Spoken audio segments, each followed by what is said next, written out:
Hi, my name is Sarah Inkberg, and I will be presenting on LGBTQIA plus advocacy, as well as my advocacy efforts and an evaluation of them.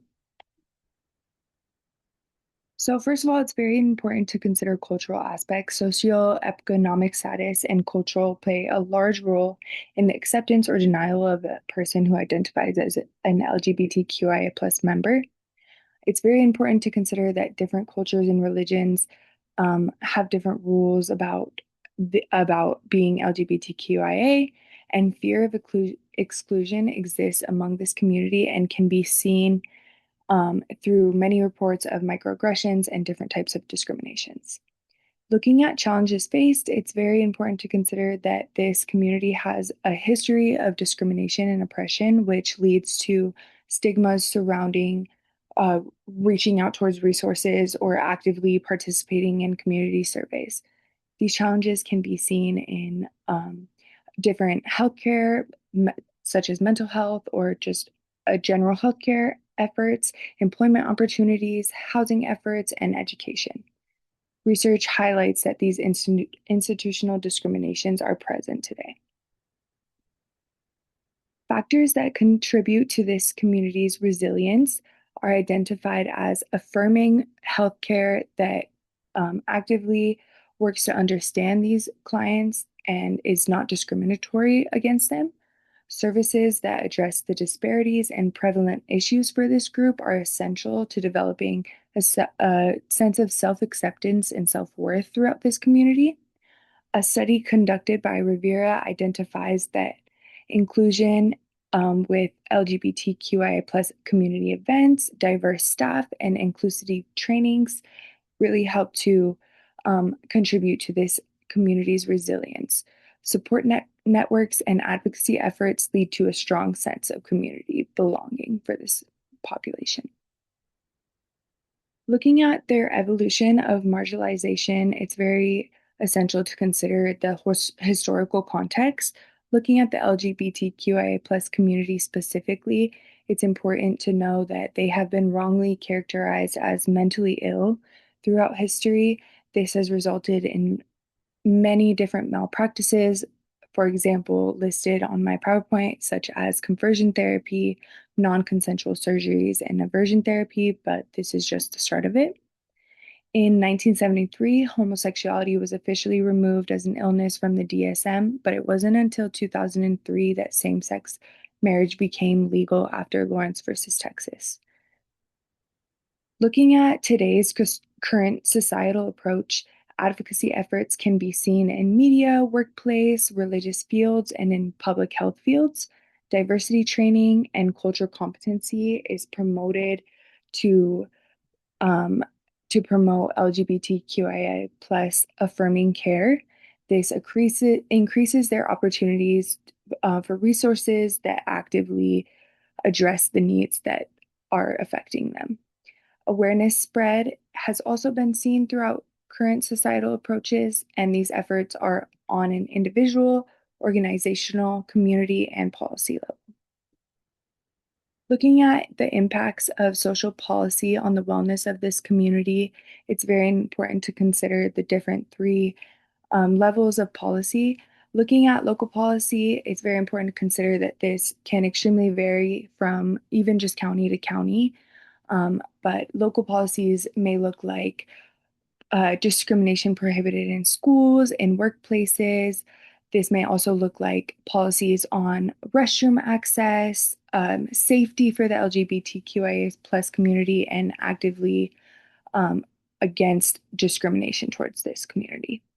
These policies are directly involved with the wellness of this community. Looking at state policies, variance in policy again is seen from state to state. Specifically focusing on my state in Nevada, we can see non-discrimination laws in employment and housing and other public services such as mental health care. Culture competency training has also been identified as provided to individuals working in the healthcare field. Looking at a federal level, social policies work to prohibit discrimination in the workplace. Other policies seen are the legalization of same sex marriage and same sex adoption of children. Support and non-discrimination in healthcare can also be seen on a federal level. When considering my advocacy plans for the LGBTQIA plus community, it's first of all, it's essential to identify what resources are needed and the levels that they're needed on. This can be done through active current research that looks at policy evaluation and understands policy from a culturally competent point of view. Looking at present needs, advocacy on a legislative level can be effective to provide resources and promote inclusion for this community. Due to disparities and discriminations that have been seen in structures and systems, advocacy on this level has the potential to greatly affect this community as affirming resources and healthcare can be accessed. In order to address this systemic oppression, advocacy on this level will be key. Advocacy plans can be identified as social media outreach efforts, community surveys that drive to understand what this community currently needs. When looking at social media campaign efforts, utilizing social media to actively advocate for this community can be very effective.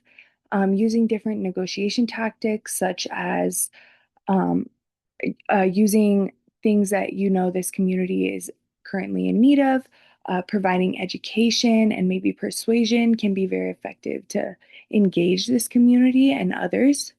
When setting up campaign efforts, it's essential to make sure there's a clear purpose and goal in place to accurately develop your social media content that's going to be output. For this specific population, it's going to be very important to partner with trusted LGBTQIA plus resources and organizations to help the individuals who are involving themselves in these advocacy efforts to know that they're working with trusted individuals who are affirming and understanding of their position. Designing appropriate media that is captivating and comprehensive will be very important to ensure that these outreach efforts are effective and effectively reach the community you're looking to reach. When developing my survey questions, I found it very important to consider any barriers that are currently affecting this community, ensuring that I was working from a culturally competent point of view was essential, and using language that is culturally competent is also key to ensuring that this survey is accessible for this community. And here I have listed my different survey questions. Each question involves a multiple choice answer as well as an other box for them to include whatever it is that they think is important. So first, my question was describe your gender identity and sexual orientation. Have you experienced issues accessing LGBTQIA plus affirming healthcare resources? What barriers make it difficult when requesting access to support services? Do you feel seen, connected, and represented by your community and the different LGBTQIA plus resources? What is the greatest challenge you face in your community as an individual of this population? What type of resources and programs would better benefit you? And in your community, what do you think is critical for organizations and resources to provide to better assist the LGBTQIA plus individuals? Looking at administration plans, it's very important again to consider that this community has a history of discrimination and stigma surrounding them. This may cause some pushback and some unwillingness to participate in surveys due to fear of confidentiality and things like that. So during this administration, it will be very essential to ensure that there's a disclosure statement for participants that provides an explanation of what will be used with what their data will be used for and how their data will be protected. Access to resources is also a large barrier that many members of this community face. So during administration, it's critical to ensure the survey is available in all forms, including electronic and paper, braille if needed. translated versions, access to surveys at varying locations. Collaborating with other LGBTQIA plus resources can help ensure the survey is reaching all demographics, such as but not limited to elderly individuals and individuals who experience disabilities. To ensure participation, clearly communicating the goals of the survey and the potential outcomes, as well as possibly providing incentives, will be essential and can really help with those participation rates.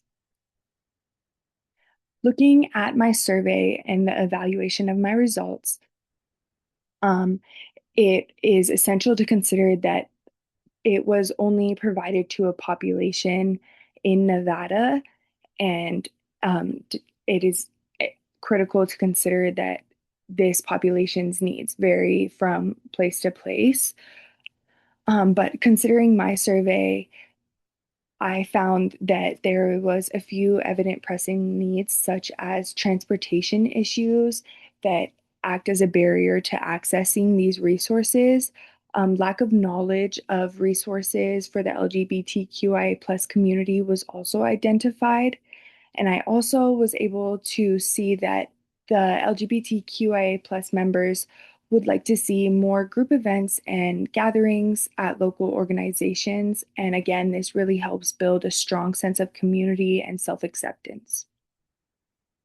Evaluating my advocacy plans, it will be essential to analyze the advocacy map that I created to see if my short-term, medium-term, and long-term outcomes are appropriately being met. Um, Completing an observation and judgment phase will be key to dissecting these different tasks that I wanted to accomplish. This includes observing organizational outcomes, reputation as an advocator, target audience, media outcomes, and public opinions on the survey. Standardized instruments may be used during the judgment phase to accurately collect data and evaluate these outcomes. Overall, lessons learned during this process have really made it evident how important cultural competency is every step of the way. This assists with not only effectively but ethically working with this population, which is very important considering the National Association of Social Workers Code of Ethics. Um, this ensures that the members of this community who are not actively represented can be included in advocacy efforts by reaching all different types of cultures and ensuring to include diversity in my efforts. Barriers encounter include when looking at my overall advocacy efforts, considering the history of discrimination and stigmas against this community that may um, kind of defer them from requesting or accessing resources. This also assists in identifying barriers that affect participation and engagement. When administering a survey, lack of survey participants, issues with accessibility, as mentioned before, such as transportation, and a lack of diverse demographic participation, since my survey was only administered to Nevada, will also be a barrier. This is my reference page. Thank you so much for listening today.